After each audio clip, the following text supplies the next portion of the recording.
Muy bien, muy buenas noches, queridos hermanos. Están presentes aquí, los que están presentes allí, en su casa también. No voy a hacer un repaso de todo lo que hemos visto hasta ahora. Ya lo hizo Osvaldo el martes pasado. Hizo un buen repaso al principio de cómo ha sido el devenir de esta historia que involucró a un hombre entretejiéndose en la vida de varios hombres, como fue precisamente Samuel. Interesante cómo Samuel fue entretejiéndose en la vida de aquellos hombres que formaron parte y que forman parte de la historia de Dios y que ha quedado registrada en las Escrituras. Samuel desde chiquito, entendiendo su origen, seguramente, se lo habrá contado su mamá, cómo fue pedido a Dios, cómo Dios lo concedió y de qué manera su mamá lo puso desde muy pequeño para ser formado y para posteriormente formar parte del servicio a Dios para el pueblo de Israel. Samuel, entretejido en la vida de Elí y sus hijos. Samuel, entretejido en la vida de Saúl y toda la triste historia de Saúl y el triste final de Saúl, tal como se vio en la última reunión de varones. Y Samuel, de alguna forma también, o mejor dicho, de una forma importante, entretejido en el principio de la vida de David. Y si bien Samuel muere, parte de la presencia de Dios, sobre el final del reinado de Saúl, no significa que Dios no lo haya tenido en cuenta para, en una manera que nos sorprende, en la manera en que Dios escribe la historia de los hombres, es colocado en un momento justo para seguir él aprendiendo algunas lecciones importantes, aun cuando era un hombre mayor.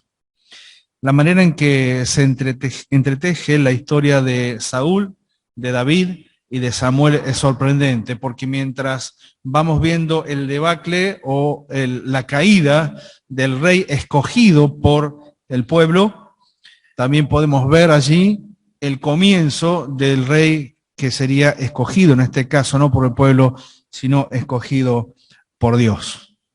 Y es allí en donde vamos a ir hacia atrás en los capítulos de 1 Samuel, vamos a ir al capítulo 16 precisamente, en donde vamos a empezar a ver y a leer acerca del inicio de este rey que tuvo una característica principal que se menciona aquí, que ha sido motivo de libros que llevan precisamente esta frase, ¿sí? Un hombre conforme al corazón de Dios, que se sigue mencionando como tal en un salmo de Asaf, por ejemplo, el Salmo 79, Asaf lo menciona de esta manera, lo tiene presente, es mencionado en el Nuevo Testamento. Evidentemente esta característica de David quedaría marcada para siempre, para todos aquellos que conocieron y que conocerían y que conocemos la vida de este hombre para entender por qué Dios lo escogió a él por sobre un montón de otras posibilidades, por lo menos dentro de la familia donde él se crió. Vamos a leer Samuel capítulo 16, 1 Samuel capítulo 16, versículo 1 en adelante, ¿sí? Vamos a leerlo en principio hasta el versículo 13. El capítulo anterior termina con Samuel llorando a Saúl, ¿sí? Samuel llorando a Saúl.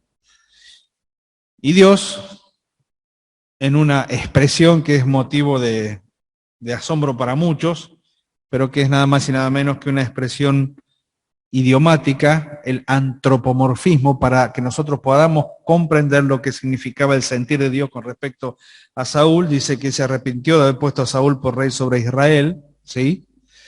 El capítulo 16 comienza con una acción por parte de Dios para bien de no solamente la vida espiritual de Samuel, sino para a futuro, para la vida espiritual de toda la nación. Nuestra Biblia tiene como título Samuel unge a David. Y dice lo siguiente: dijo Jehová a Samuel, ¿hasta cuándo llorarás a Saúl?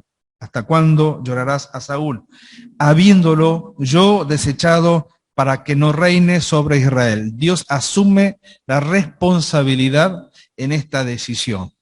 Quizás Samuel lo vio venir. Quizás Samuel pensó que era la única opción para el bien de la nación, que Saúl no sea más rey.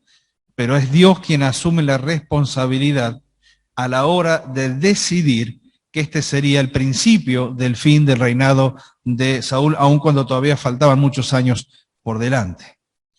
Llena tu cuerno de aceite y ven, te enviaré a Isaí de Belén, porque de sus hijos me he provisto de rey. Y dijo Samuel, ¿cómo iré? Si Saúl lo supiera, me mataría. Y Jehová respondió, toma contigo una becerra de la vacada y di, a ofrecer sacrificio a Jehová he venido. Y llama a Isaí al sacrificio, y yo te enseñaré lo que has de hacer, y me ungirás el que yo te dijere. Este capítulo 16 que estamos leyendo es la última sección del libro de primera Samuel. Y la muerte de Saúl, tal como se vio en la última reunión de varones, pone fin a esta última división del libro.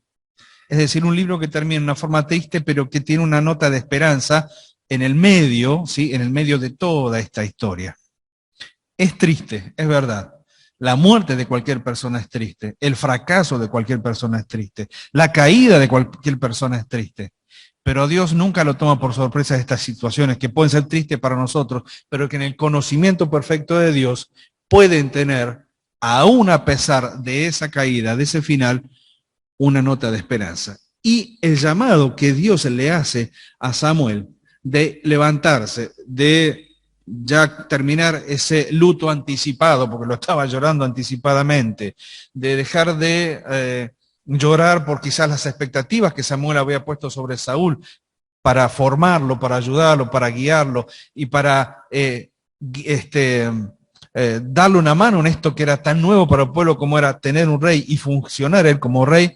Ya Dios le dice, ya está, basta, este luto anticipado se termina, porque aquí voy a poner una nota de esperanza en esta situación que es tan negra para toda la nación. Y entonces le dice, levántate, no llores, yo lo deseché, esta es mi responsabilidad, pero quiero que sepas que yo ahora voy a tomar rey, pero de donde yo quiero. Si uno va hacia atrás en los capítulo 9, si no me equivoco, de 1 Samuel, nos encontramos que es lo que vieron en Samuel a la hora de escogerlo, de elegirlo como rey. Dice 1 Samuel 9, había un varón de Benjamín, hombre valeroso, el cual se llamaba Cis, hijo de Abiel, hijo de Seror, hijo de Becorat, hijo de Afía, hijo de un benjamita. Y tenía él, Saúl, Cis, un hijo que se llamaba Saúl, joven, hermoso. Y no se dice nada más. Agrega otras características. Entre los hijos de Israel no había otro más hermoso que él. De hombros arriba sobrepasaba a cualquiera del pueblo. Y no hay ninguna otra referencia. Lo que nos está marcando que la mirada del pueblo tenía que ver con la comparación que hacían con los otros reyes de los otros pueblos. De qué se encontraba, qué se buscaba, qué características se buscaban en las otras naciones. Un guerrero, una persona grande, una persona fuerte, una persona con coraje, una persona decidida, una persona con liderazgo, con mando.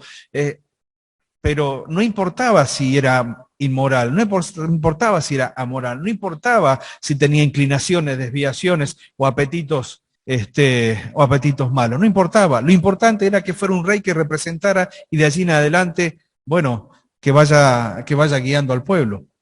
El pueblo mira de esta manera y cuando elige se olvida del aspecto espiritual, se olvida de lo principal que el pueblo de Israel había estado aprendiendo durante todos estos siglos. Porque no era que el pueblo desconocía quién era Dios y qué es lo que exigía Dios. No se lo exigía solamente el rey, se lo exigía a cada uno de aquellos que conformaban el pueblo de Israel.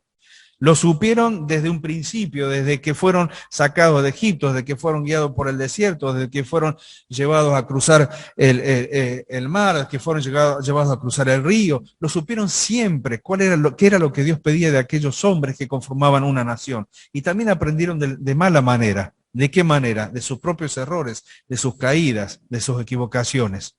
Aún con todas estas lecciones, el pueblo de Israel contempla a su alrededor y dice, queremos un rey como los demás. Y cuando contemplan a Saúl dicen, este es el rey. Es alto, es fornido, es hermoso, es joven, es más grande que cualquiera que esté aquí en el pueblo. Este tiene que ser el rey. Ahora, cuando vamos a 1 Samuel 16, cuando nos encontramos con Dios interviniendo en el próximo rey de Israel, nos encontramos con algunas grandes diferencias en cuanto a cómo mira Dios y cómo miraba el pueblo. Samuel tenía temor de Saúl. ¿Qué es lo que había sucedido en él para que un hombre tan decidido, ¿sí?, que había descuartizado al rey, el rey de Amalek, ¿sí?, aquel que llegó alegremente a presentarse delante de él y le dice, de la misma manera en que vos mataste a los hijos, bueno, yo voy a hacer lo mismo con vos, y lo descuartizó. Un hombre que, de acuerdo a los mandatos de Dios, había sido valiente, valeroso a la hora de enfrentar las dificultades de las situaciones, y sin embargo, toda esta situación emocional a él lo había llevado a una situación de pérdida de confianza, quizás por un momento en Dios, y temer al hombre y no temer a Dios. Puede ser. Creo que estas pequeñas notas que aparecen en la vida de Samuel nos lo muestran como un hombre tan humano como cualquiera de nosotros. No era un superhombre, era un hombre que también tuvo que aprender en esos pequeños momentos de debilidad, reforzar su fe en Dios, reforzar su confianza en Dios y empezar a mirar nuevamente como Dios miraba. Evidentemente, Samuel llegó a este punto de su vida en una etapa de bajón espiritual, de decepción quizás, un punto en donde dijo, bueno, al final todo lo bueno que podía haber sido Saúl no se cumplió, y sin embargo en medio de esa situación Dios vuelve a hablar con él para animarlo y para sacarlo adelante. Yo pensaba en el devocional que compartió Luchi hoy en la mañana acerca de un encuentro especial, lo que significa la comunión con Dios. Y tener comunión con Dios no significa que no pasemos por situaciones de dudas, que no pasemos por situaciones de falta de fe, que no pasemos por situaciones de incertidumbre en nuestra propia vida, por lo que está sucediendo, por lo que no podemos comprender, por lo que nos está pasando. Pero aún así todo, esta comunión con Dios que se va renovando cada día nos permite ir escuchando a Dios cuando habla a nuestra vida para entender que Él siempre quiere lo mejor para nosotros y siempre procura llevarnos hacia adelante. Siempre lo quiere así. Aún en medio de nuestras dudas, aún en medio de nuestras dificultades, aún en medio de nuestros problemas.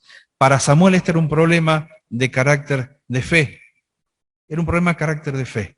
Y sin embargo Dios lo alienta nuevamente y le dice, arriba, levántate, yo estoy en control y yo te voy a mostrar cómo vamos a hacer. Hizo pues Samuel, versículo 4, como le dijo Jehová, y luego que él llegó a Belén, los ancianos de la ciudad salieron a recibirle con miedo y dijeron, es pacífica tu venida. Se habrán estado acordando de la última acción de Samuel, ¿sí? Descuartizando al rey de Amalek, ¿sí? Se habrán estado acordando, diciendo, epa, viene acá. ¿Para qué viene? Porque seguramente que seguían relacionando a Samuel no solamente como profeta, sino también como juez. Y como juez tenía autoridad para ejecutar cualquier cosa que Dios le indicara hacer. Y sin embargo Samuel les dice, él respondió, sí vengo a ofrecer sacrificio a Jehová, santificaos y venid conmigo a sacrificio. Y santificando él a Isaí y a sus hijos los llamó al sacrificio. Este tipo de sacrificio, conocido también como sacrificio de paz, era sacrificio en donde se ofrecía una parte a Dios y otra parte se guardaba para comer con toda la familia.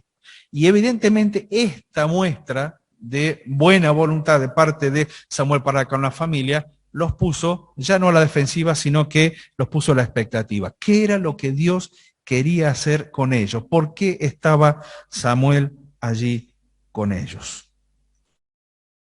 ¿Qué significa que un hombre de Dios golpee la puerta de tu casa y te vaya a visitar? ¿Qué significa? ¿Qué significa que un líder, que un anciano, que un diácono, que alguien con responsabilidad diga, bueno, voy a ir a golpear la puerta de fulano para ir a verlo, a ver cómo está? Porque lo que hizo Samuel fue nada más y nada menos que ir a golpear la puerta de una familia para llevarle un mensaje. Él traía un mensaje de parte de Dios. Este principio que presenta Samuel de ir a visitar para llevarle la palabra es un principio que se ha mantenido siempre y que ha formado parte de la iglesia durante todos estos siglos y ha formado parte de nuestra iglesia durante todos estos años. No necesariamente la visita de un anciano a una familia tenga que ver con malas noticias o con disciplina, ¿verdad? Ojalá las visitas que podamos hacer, es cierto, en este último tiempo se han coartado un poco por esto de la pandemia, pero siempre es bueno que te visite alguien que es un referente dentro de la iglesia local. Siempre es bueno. En mi caso creo que todavía es una cuenta pendiente que todavía tengo que seguir aprendiendo. No, ya está aprendida, sino ejercitándola. El hecho de visitar a los hermanos en su casa, en sus hogares, de estar, de compartir. No siempre es fácil, no siempre es sencillo. Vivimos en un tiempo en una época que nos insume mucho de las horas de nuestro tiempo por cuestiones de trabajo, por cuestiones de ocupación. Pero es cierto de que la visitación sigue siendo una herramienta necesaria para animar, para alentar, para llamar la atención muchas veces, en el buen sentido, y para a veces anticiparnos a situaciones que pueda estar viviendo cada familia o cada hogar. Samuel fue a la casa de Isaí, y santificando él a Isaí y a sus hijos, los llamó a sacrificio. Y aconteció que cuando ellos vinieron, versículo 6, él vio a Eliab. Él vio a Eliab. Eliab significa Dios es mi padre, por cuanto fue Eliab el primero de los hijos de Isaí en captar la atención de Samuel, seguramente que debía ser un muchacho de una apariencia externa impresionante. Dijo, de cierto delante de Jehová estás ungido. Esto fue lo que Samuel miró. Esto fue lo que Samuel miró. Quizás lo que nos está marcando acá es algo con lo cual tenemos que luchar nosotros mismos. Esta tendencia a juzgar por lo que vemos. Y muchas veces juzgamos más por lo que vemos que por lo que sabemos. Que si a lo que vemos le sumamos lo que sabemos, tendríamos un panorama mucho más amplio del estado o la situación de un hermano, una hermana, una familia, de una iglesia inclusive.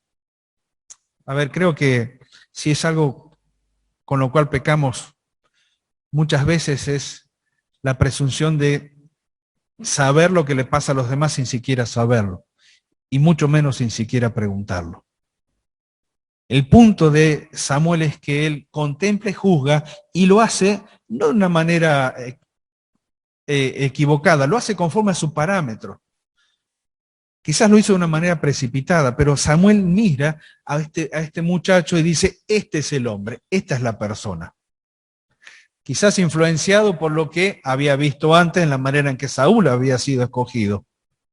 Pero ahora él asume esa misma posición y dice, bueno, si Saúl era grandote, si Saúl era de estas características, seguramente que Dios estará buscando algo similar, por lo menos en lo externo. Y Dios le tiene que decir, versículo 7, Jehová respondió a Samuel. Y esto me encanta y me llama mucho la atención, esto de la comunión y la comunicación de Samuel. Porque evidentemente Dios está hablando con él en un plano espiritual que el resto no ve. Isaí y sus hijos seguramente no escucharon esta conversación en la mente y en el corazón de Samuel. Es algo maravilloso en la manera en que ellos estaban relacionados.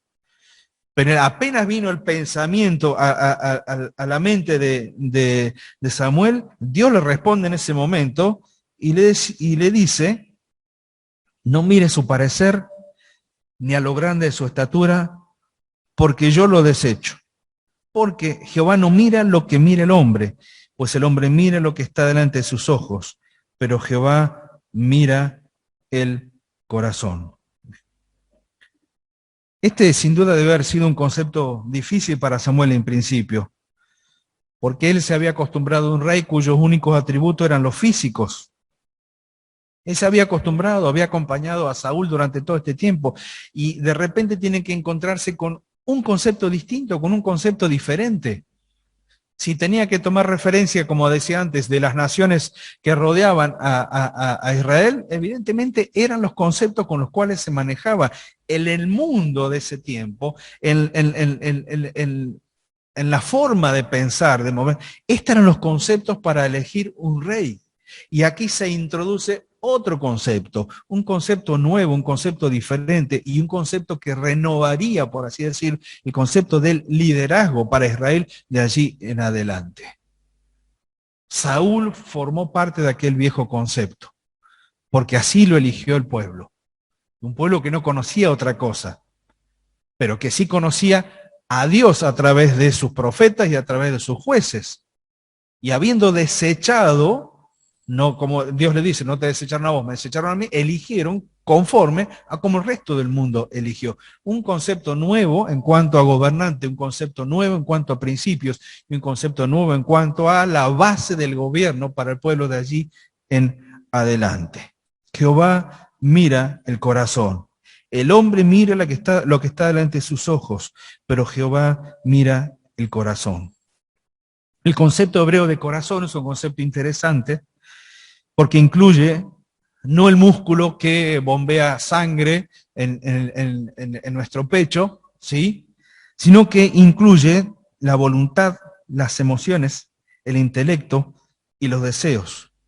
La vida del hombre será el reflejo de su corazón. El Señor Jesucristo lo dice claramente, por ejemplo, allí en Mateo 12, 34 y 35, del buen tesoro, del corazón el hombre bueno saca buenas cosas. Evidentemente, el Señor está marcando que hay un centro en nuestra vida, que hoy nosotros lo conocemos como nuestra vida espiritual, que comienza en el momento en que aceptamos a Cristo como nuestro Salvador. Y a partir de ese momento, esta vida espiritual que antes no teníamos porque estábamos muertos en nuestros delitos y pecados, habiendo sido resucitados espiritualmente por la obra de Cristo, comenzamos a tener no solamente relación, sino también comunión y vida espiritual. La pregunta es, ¿cualquiera de nosotros puede ser un hombre conforme al corazón de Dios? ¿Sí o no? Claro que sí. No solamente lo podemos ser, debiéramos serlo. Y sabemos que hay momentos en donde se manifiesta más y hay momentos en donde se manifiesta menos. La misma fluctuación que tuvo David a lo largo de su vida, porque no fue un hombre perfecto, muchas veces es el espejo en el cual nos miramos nosotros para decir, apa, el hombre no ha cambiado tanto a lo largo de estos siglos. Lo miro a David en sus caídas y me miro a mí, lo miro a David en sus errores y me miro a mí, lo veo a David en sus equivocaciones y me veo a mí.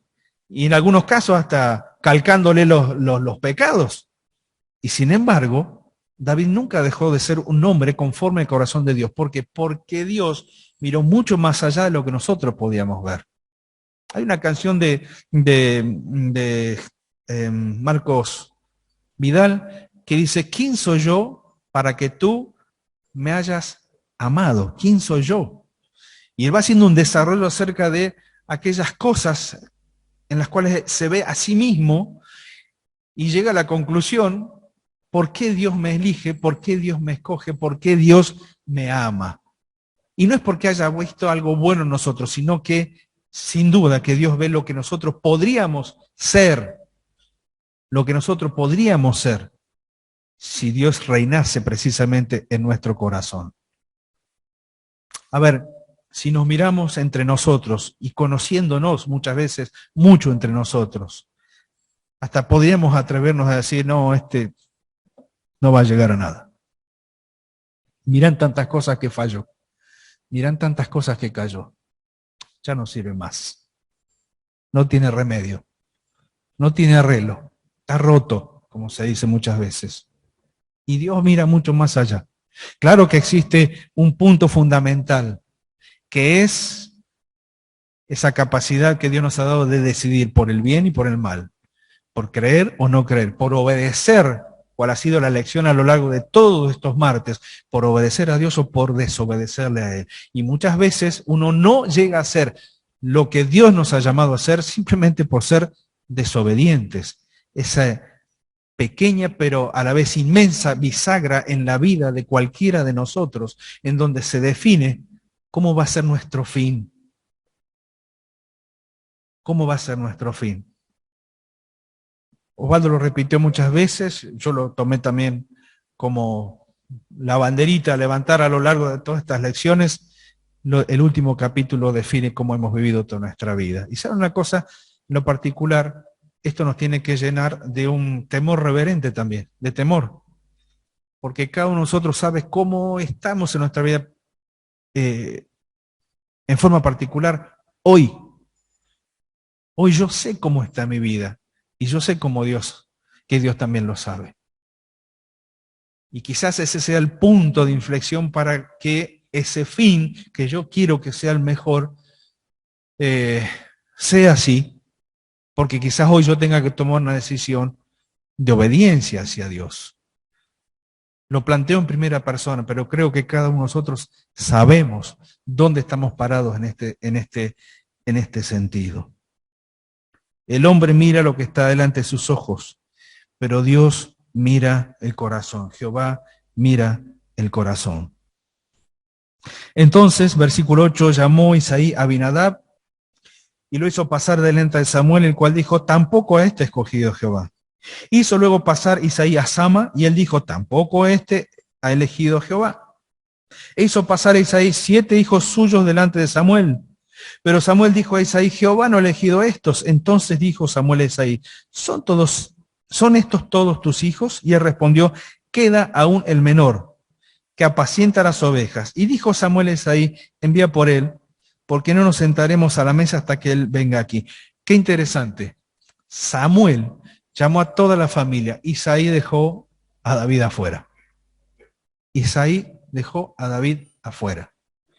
Claro, algunos comentaristas dicen que posiblemente la familia de Isaí no era una familia muy pudiente y que evidentemente el hecho de que David estuviera apacentando las ovejas de su padre era porque al no ser pudiente, no tenían los siervos suficientes o directamente no lo tenían para ir a hacer ese trabajo o esa tarea. Y entonces se la daban al más chico.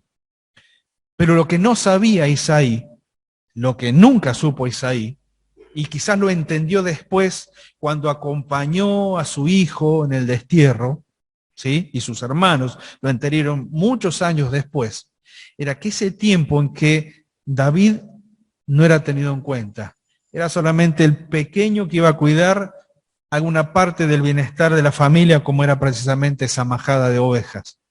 Que aquel David pequeñito que quizás ni siquiera estaba desarrollado físicamente, que ese muchachito estaba siendo formado por Dios. Es decir, había una formación que nadie veía, pero que Dios sí veía. Acá nos cuesta mucho comprender esto. ¿Cómo es que Dios trabaja en el corazón de las personas cuando nadie lo ve? Cuando nadie lo ve. Me pasa cuando veo a los chicos, a los más chiquitos. No solamente los que crecen en hogares cristianos, que tienen un gran privilegio de ser criados en hogares cristianos y ser formados desde pequeño en su casa, sino como muchos han sido formados en hogares no cristianos, donde nadie los veía, donde nadie los tenía en cuenta, donde nadie los consideraba.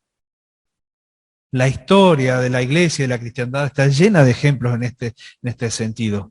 Nuestra propia iglesia también lo tiene.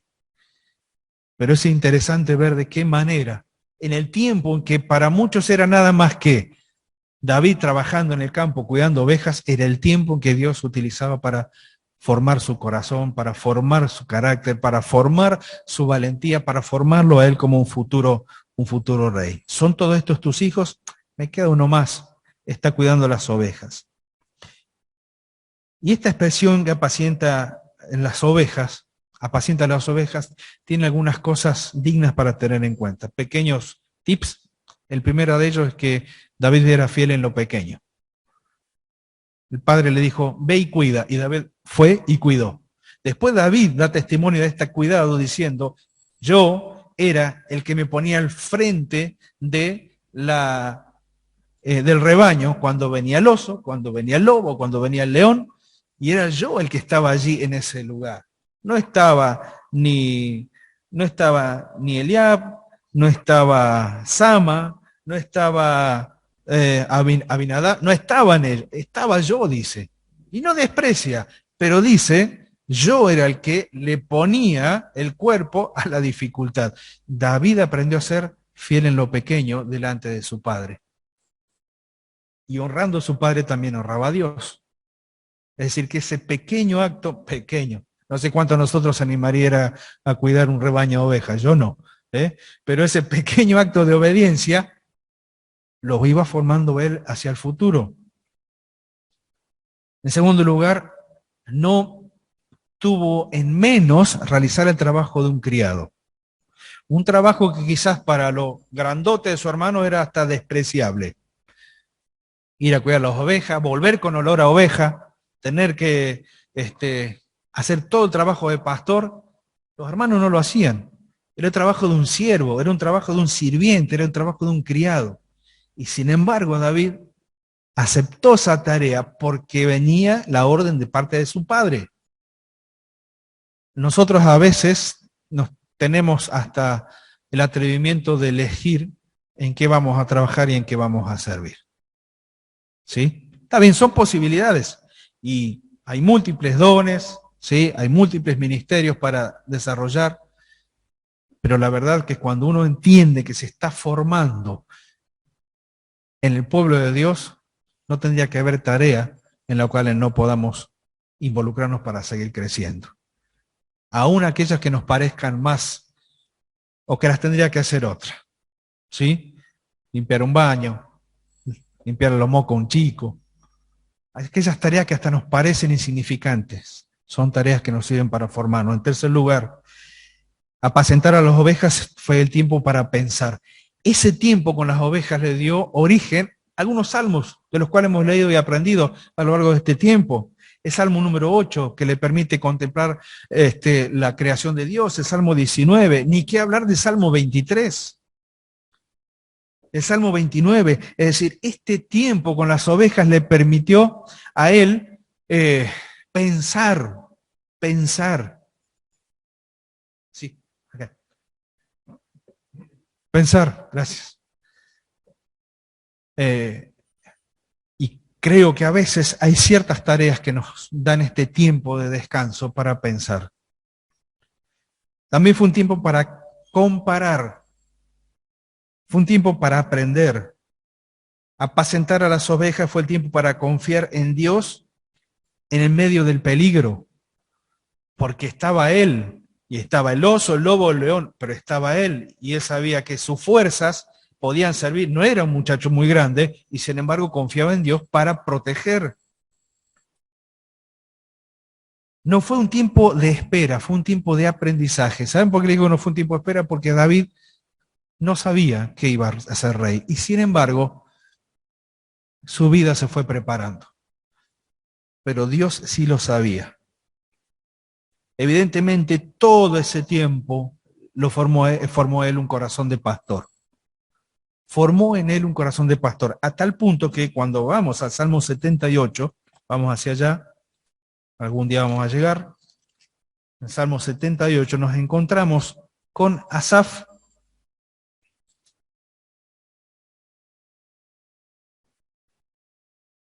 Masquil de Asaf, fidelidad de Dios hacia su pueblo infiel. Fíjense cómo termina precisamente el Salmo 78. Hace todo un repaso de lo que fue el pueblo de Israel y termina haciendo una referencia directa a qué fue lo mejor que le pudo haber pasado a Israel en ese tiempo. Fíjense lo que dice, Salmo 78, versículo 70. Habla acerca de Dios y dice, Él eligió a David, su siervo, y lo tomó de las majadas de las ovejas. Detrás de las paridas lo trajo para que apacentase a Jacob su pueblo y a Israel su heredad. y los apacentó conforme a la integridad de su corazón, y los pastoreó con la pericia de sus manos. Si hubiese algún epitafio en la tumba de David, estas palabras tendrían que ser esas. Estas palabras tendrían que ser esas. Asaf hace un repaso de toda la historia y dice, lo mejor, en todo lo malo que vivió el pueblo de Israel, lo mejor que le pudo haber pasado al pueblo fue precisamente este rey, porque fue el que marcó el rumbo y figura del rey que habría de venir. Un corazón de pastor. Yo pensaba acerca de las características. Envió pues por él, versículo 12, y le hizo entrar, rubio, hermoso de ojos, de buen parecer. Y entonces Jehová dijo, levántate y úngelo, porque este es el primer ungimiento de David. Hay dos más, hay dos ungimientos más que tienen que ver con su reinado y la unificación del reino. Pero este primer ungimiento es fundamental, porque fue el ungimiento dentro de su familia, fue el reconocimiento, fue el acto físico en donde la familia lo vio. Y después siguió todo igual. No cambió la vida de David a partir de ahí. Siguió siendo el más chico de los hermanos, el padre lo habrá seguido retando igual, lo mandó a cuidar las ovejas, lo llevó de nuevo a que haga la tarea que tendría que hacer un siervo. No cambió su vida, pero sí ya había una expectativa distinta, una expectativa diferente. Miren, hermanos, especialmente para aquellos que están llevando adelante gran parte de lo que es, podríamos decir, la estructura del funcionamiento de la iglesia local. No hablo ya de los ancianos, hablo de todos aquellos hermanos que están trabajando y colaborando en diferentes lugares, en diferentes ministerios, de acuerdo a sus dones y de acuerdo a sus capacidades. Y si no lo están haciendo, pequeño paréntesis, vamos, que hay mucho por hacer todavía. Pero para todos aquellos que están llevando adelante esta tarea, es nada más y nada menos que el reflejo de lo que vivió David. Cada uno en su trabajo, cada uno en su tarea, con errores puede ser, con fidelidad, por supuesto, con un corazón dispuesto, por supuesto. Y el primero que ve esta tarea es Dios. Y no solamente la ve Dios, sino que también Dios la hace ver a la congregación.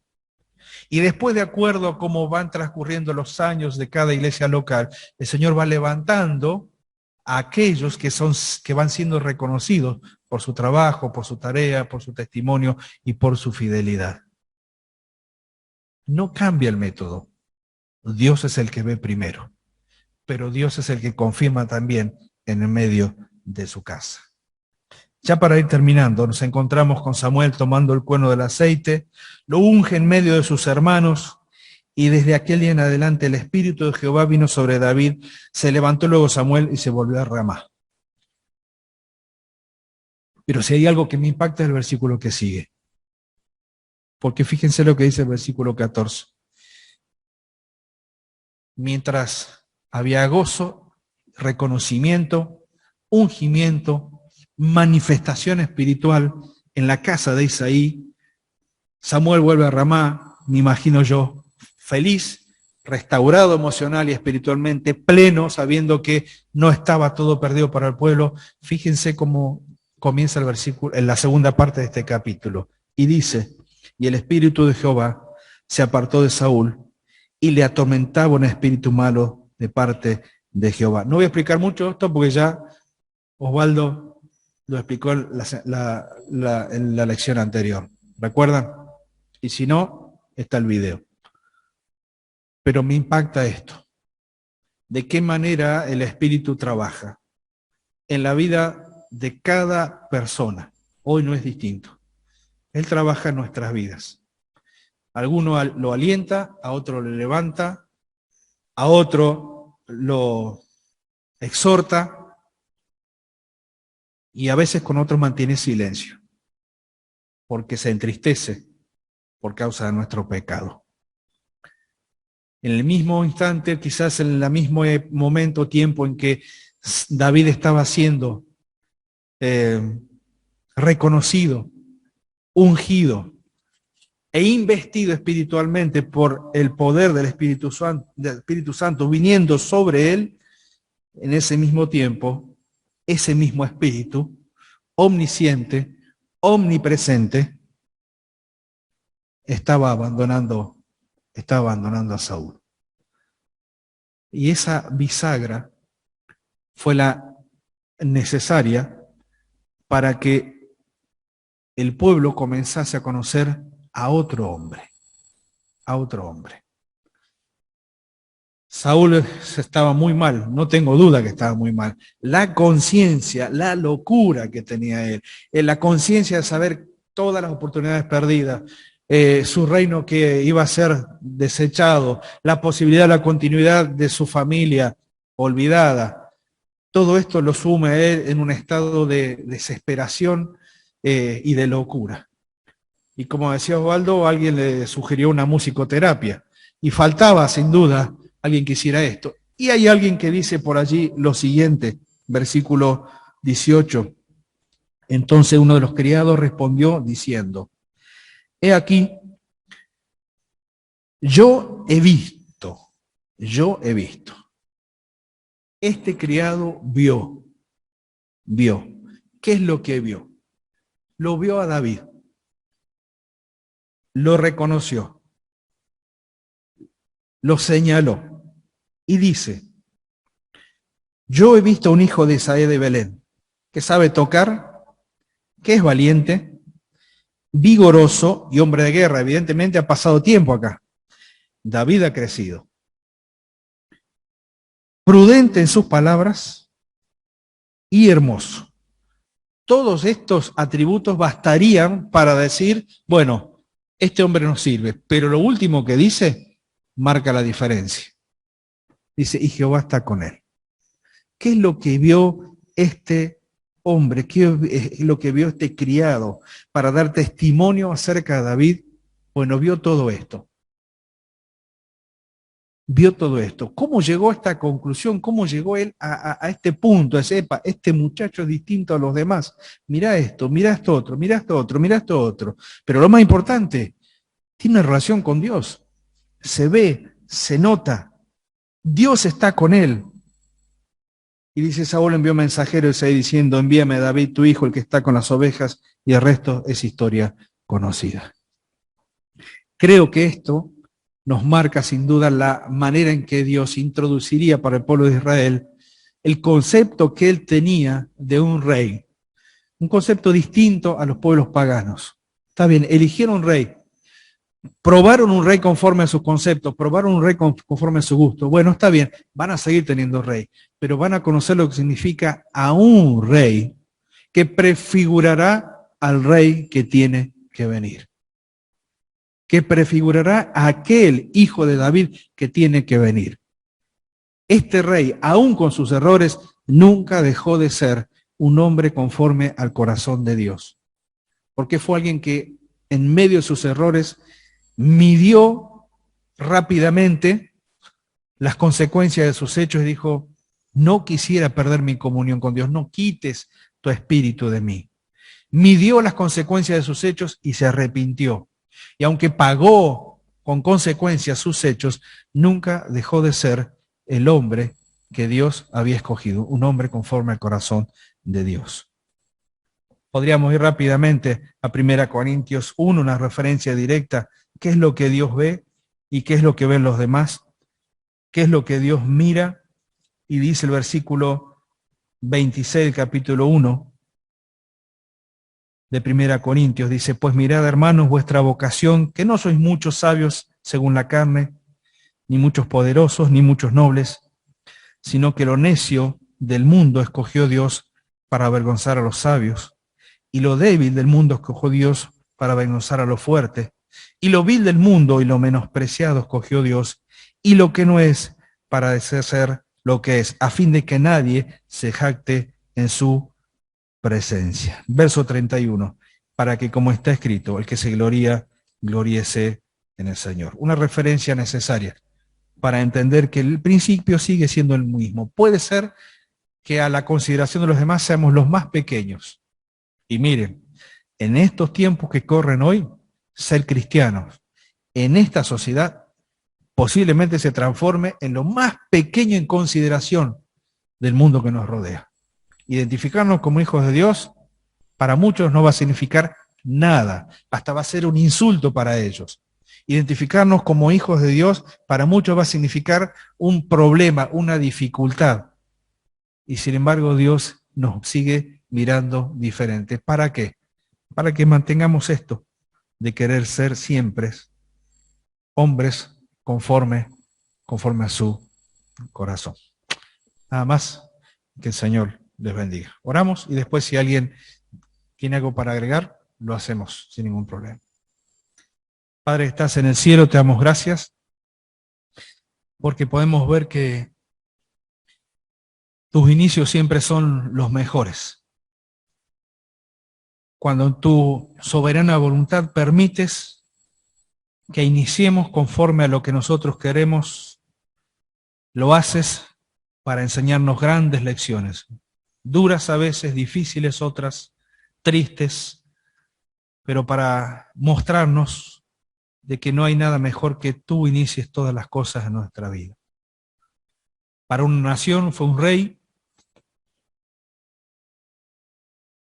y a través de él podemos ver lo que significa ser desobedientes, en el caso de Saúl, pero a través de la vida de David podemos ver lo que significa tener un corazón sensible y dispuesto a arrepentirse cuando se hacen mal las cosas.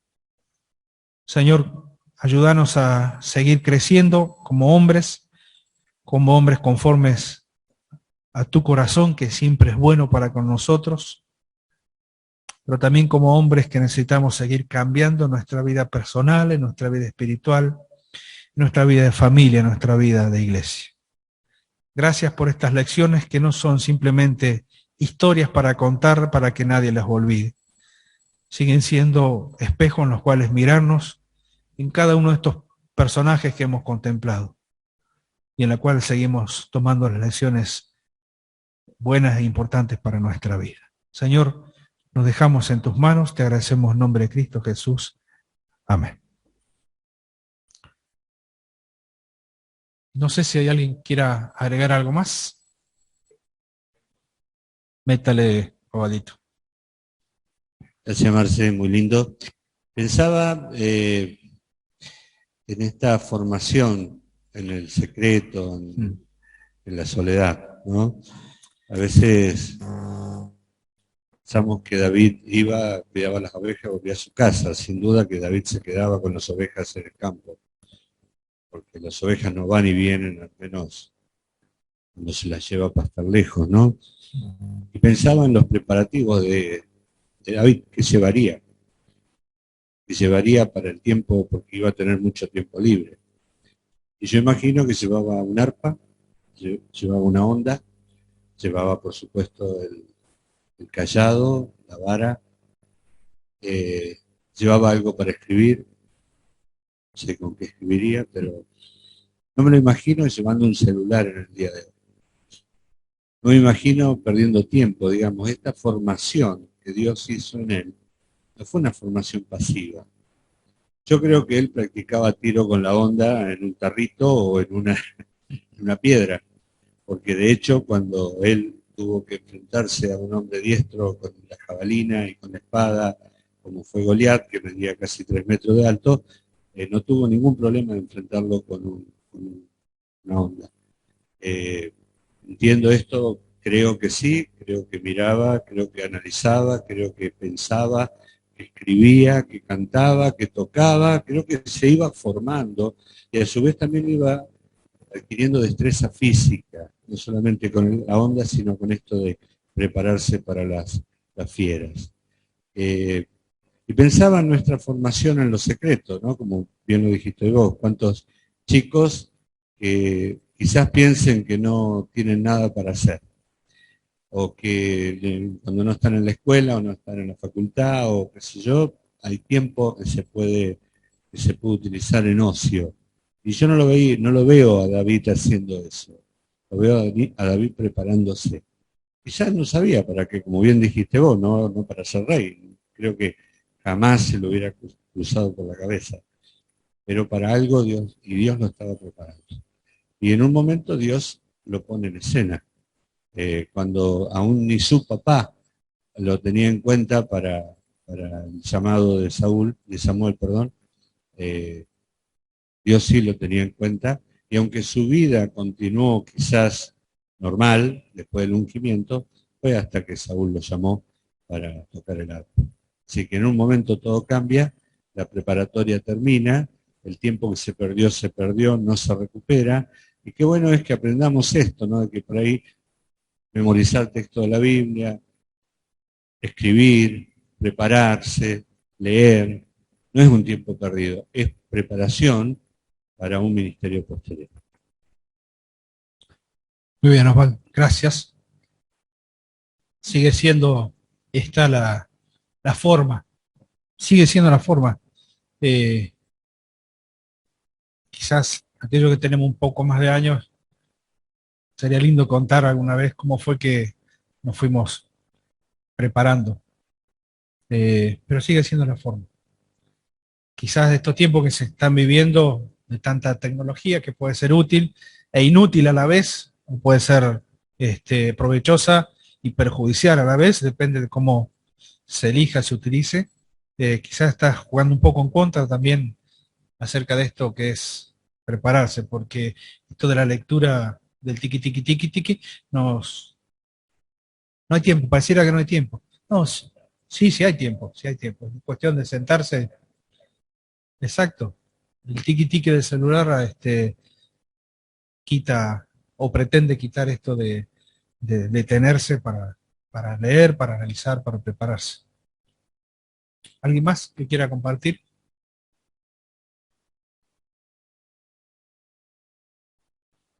¿Ah? Bueno, entonces dejamos a Luchi para el cierre en esta noche. Señor les bendiga.